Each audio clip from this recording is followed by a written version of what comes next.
የመቤቴ ከሆንኩ ማን ይቃወመኛል? ወጀቡም አይበሎም ይታዘዝልኛል። ልቤን አርቀሽ ነውሬን ሸፈንሽው እማምላክ ባንቺ መቼም አላፍርም። ስምሽን ጠርቼ እጽናናለሁኝ ሐዘኔን ባንቺ እረሳለሁኝ። በሆነ ፕሮግራም አድርጎ ባለቤትንም ልጆችንም ይዞ ነገሮች ወይንኮ አልቋል ዶኪማስ ቤት ድንግል አማልጅ ነየኛ እመቤት ስምሽ ሲጠራ በየቦታው ይሞላልና የጎደለው ግራ የገባው የቸገረው ልገባ ነው ብሎ ገዳም ይሄዳል።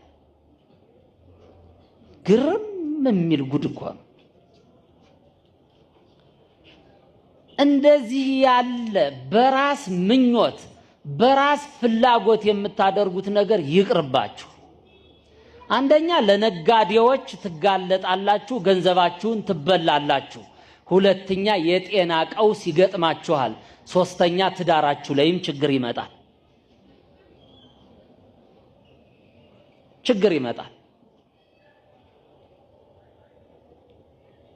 እንደዛ ያላችሁ ሰዎች ወደ ቀልባችሁ ተመለሱ። ሱባኤ ሂጄ ሚስቴ በኔ ላይ ችግር እንደምትፈጥር ህልም አየው ብለው ትዳራቸውን የሚፈቱ ሰዎች በዝተዋል። ሱባኤ ሂጄ ባሌ በኔ ላይ ችግር እንደሚፈጥር ህልም አየው ብለው መተው ትዳራቸውን የሚበትኑ ብዙ ሰዎች አሉ።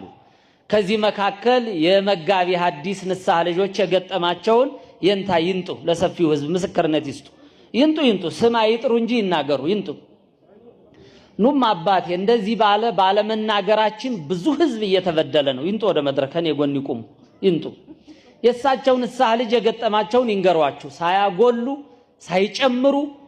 የምታውቋቸው መጋቢ ሐዲስ መምህር ተስፋ ሚካኤል የቤተ ክርስቲያናችን ስብከተ ወንጌል ናቸው። የሰው ስም አይጠሩም። በቤተሰባቸው በንስሐ ልጆቻቸው የገጠመውን ግን ይንገሯችሁ። ኑ ይሄ ትልቅ ትምህርት ነው። የኔ አባት ይናገሩ።